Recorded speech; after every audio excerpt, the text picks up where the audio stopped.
안녕하세요. 잡시광입니다. 최근 전 세계에 걸친 생성형 AI 열풍에 고대역폭 메모리, HBM 수요가 눈덩이처럼 불어나는 등 나날이 성장하고 있습니다.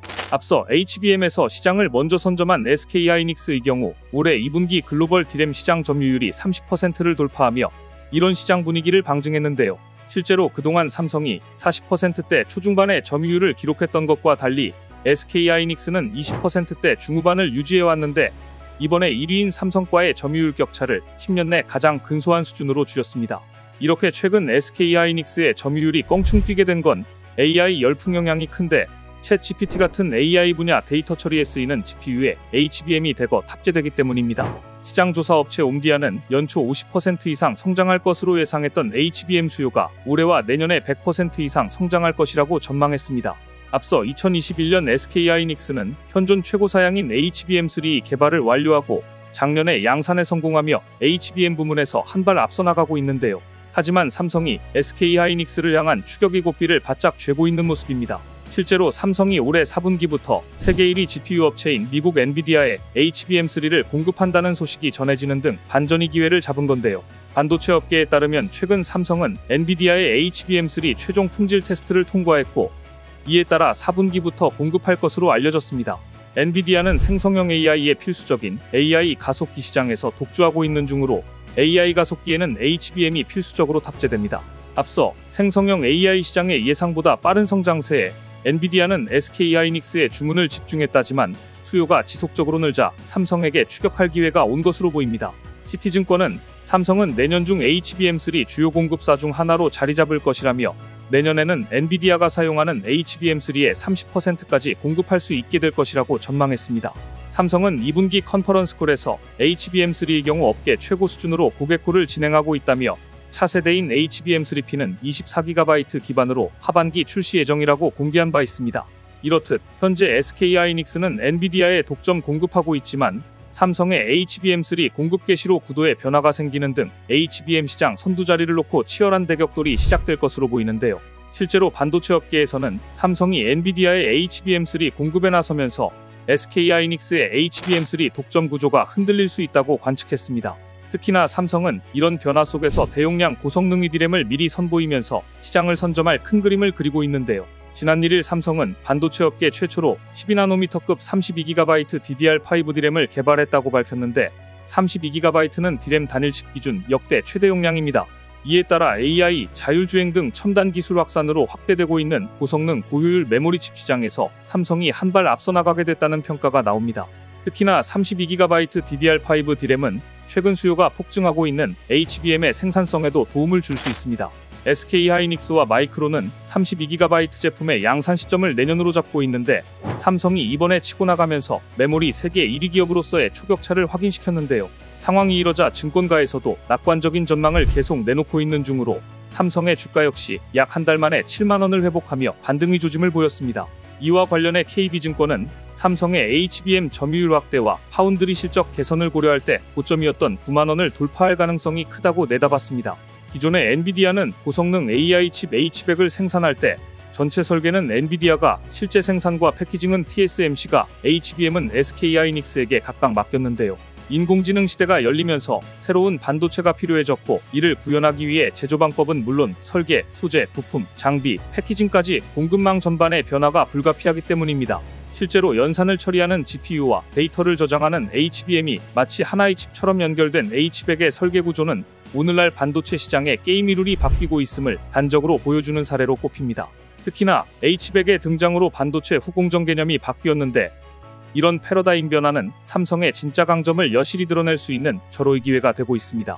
다시 말해 성격이 다른 반도체를 고층 건물처럼 쌓아 올려 엄청난 성능을 발휘할 수 있도록 해주는 첨단 패키징 기술 시대가 막을 올린 겁니다. 실제로 엔비디아가 내년부터 생산에 돌입하는 차세대 AI 칩 GH200 역시 CPU와 GPU, 메모리 반도체가 하나의 칩으로 합쳐진 주상복합 구조의 반도체입니다. 하지만 엔비디아, AMD, 인텔 등 시스템 반도체만 만드는 곳이나 SK하이닉스, 마이크론 등 메모리 반도체를 만드는 기업은 많지만 이들 칩을 하나로 이어줄 수 있는 기술력을 가진 곳은 많지 않은 게 현실입니다. 단적으로 최근 GPU 수요가 쏟아지고 있는 엔비디아의 경우 패키징을 TSMC에 맡기고 있지만 TSMC의 패키징 능력이 부족해 캐파를 더 늘릴 수 없어 삼성으로 눈을 돌리고 있는 상황인데요. SK하이닉스의 경우 지금은 엔비디아 물량을 대부분 소화하고 있지만 사실 SK하이닉스는 메모리 위주라 패키징 능력이 삼성보다 훨씬 뒤처진다는 게 업계 평가입니다. 또한 삼성은 GPU 첨단 패키징 물량을 소화할 능력이 있지만 반면에 SK하이닉스는 이를 생산할 수 없습니다. 특히나 TSMC의 경우 예전부터 엔비디아보다는 애플을 최고 고객사로 여기고 있는 만큼 넘쳐나는 엔비디아 물량을 삼성이 가져갈 공산이 큽니다. 그간 엔비디아가 TSMC에 GPU 첨단 패키징 물량 대부분을 맡겼는데 최근 삼성과 GPU 첨단 패키징 서비스 공급도 추진하고 있다는 소식만 봐도 알 수 있는 대목입니다. 이렇듯 삼성이 후발주자로 HBM 시장에 진입했지만 기술력이 부족해 늦었던 게 아닌 만큼 장기적으로 보면 결국 엔비디아는 물론 애플까지 모두 삼성에 줄 설 것으로 보이는데요. 현재로서 패키징과 파운드리로 GPU를 생산할 수 있는 기업은 삼성이 유일하기 때문으로 엔비디아, 애플 입장에서도 이를 한 번에 맡길 수 있는 삼성과 손을 잡는 게 기업 운영 차원에서도 더 효율적이기 때문입니다. 사실 예전부터 삼성은 TSMC와 달리 메모리 반도체 사업을 하는 특징을 반영해 칩 생산 과정에서 패키징까지 해주는 턴키 서비스를 시작했었는데요. 이 서비스로 인해 미국 AMD로부터 HBM과 첨단 패키징 서비스를 수주했으며 패키징 분야 조직 개편과 인재 영입 속도도 높이고 있는 상황입니다. 특히나 작년에 삼성 반도체 부문은 어드밴스드 패키지 AVP 사업팀을 조직하고 지난 3월과 7월에 인력을 충원하는 등 여러 방식으로 힘을 쏟고 있는 중입니다. 이는 패키징 시장 성장성이 높기 때문인데 시장조사 업체 가트너는 세계 패키징 시장이 올해 76조 원에서 2025년 86조 원 규모로 커질 거라고 전망했습니다. 이렇듯 삼성이 HBM 시장 확대에 적극 나서고 있는 가운데 HBM과 함께 공급할 수 있는 최선단 패키징 기술도 개발 중인 것으로 드러났는데요. 반도체 업계에 따르면 삼성은 HBM 공급 물량 확대를 위해 회사의 2.5D 패키징 기술인 아이큐브 상용화를 추진하고 있습니다. HBM은 여러 개의 디램을 수직으로 적층한 뒤 TSV를 통해 연결한 차세대 메모리로 기존 디램 대비 데이터 처리 성능이 월등히 높아 AI 반도체와 같은 고성능 칩과 함께 탑재됩니다. 삼성이 HBM3 분야에서 뚜렷한 성과를 점차 나타내고 있는 것으로 실제로 삼성은 최근 HBM3 모듈에 대한 퀄 테스트를 통과해 본격적인 양산을 준비 중인 것으로 전해집니다. 특히나 최근 삼성이 중점적으로 보고 있는 기술은 아이큐브6, 아이큐브8로 업계 내 최신 HPC 가속기인 엔비디아 GH100, AMD MI300 등이 HBM을 최대 8개까지 탑재하고 있기 때문입니다. 삼성은 해당 기술들을 내년 상용화할 목표로 엔비디아 등 고객사와 아이큐브6, 아이큐브8에 대한 품질 테스트를 진행하고 있는 중으로 알려졌습니다.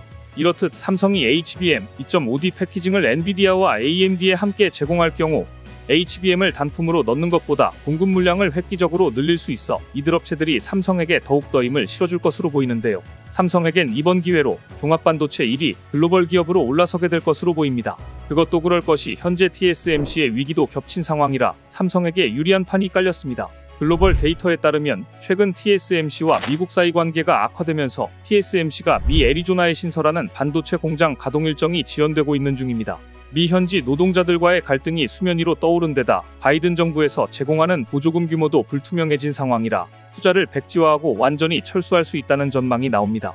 실제로 최근 TSMC는 애리조나 파운드리 공장 가동 시기를 당초 예정된 2024년에서 2025년 또는 그 이후로 미룬다고 밝혔는데요. 반면에 삼성의 텍사스주 반도체 공장 투자 계획은 순조롭게 이뤄지고 있어 TSMC가 삼성에 패배할 가능성이 큽니다.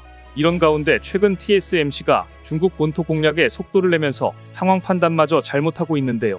악화된 중국, 대만 관계와 미국의 대중 제재에도 불구하고 투자와 첨단 반도체 판매를 중국에서 늘리고 있기 때문입니다. 반도체 업계에 따르면 올해 TSMC의 중국 내 칩 출하량이 크게 늘었는데 특히나 연초부터 7나노 AI 칩 주문량을 확대했습니다. 중국 내에서 한국, 미국 기업들의 빈자리를 채우면서 부진한 실적을 중국에서 만회하겠다는 계산으로 보이지만 자충수를 두고 있는 것 같은데요. 특히나 주목할 건 이제 3나노 공정 수율도 삼성이 TSMC보다 앞서고 있다는 점입니다.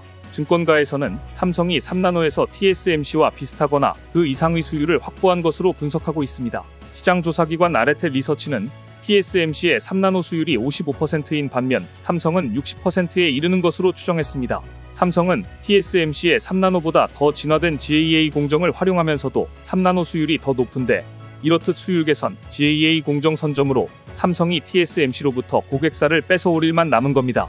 역시 삼성다운 면모를 보이고 있는데 이번에는 또 얼마나 놀라운 일을 만들어낼지 앞으로 이 행보를 기대해 보겠습니다. 오늘 준비한 소식은 여기까지입니다. 댓글을 통한 여러분들의 많은 의견 기다리겠습니다. 시청해주셔서 감사합니다.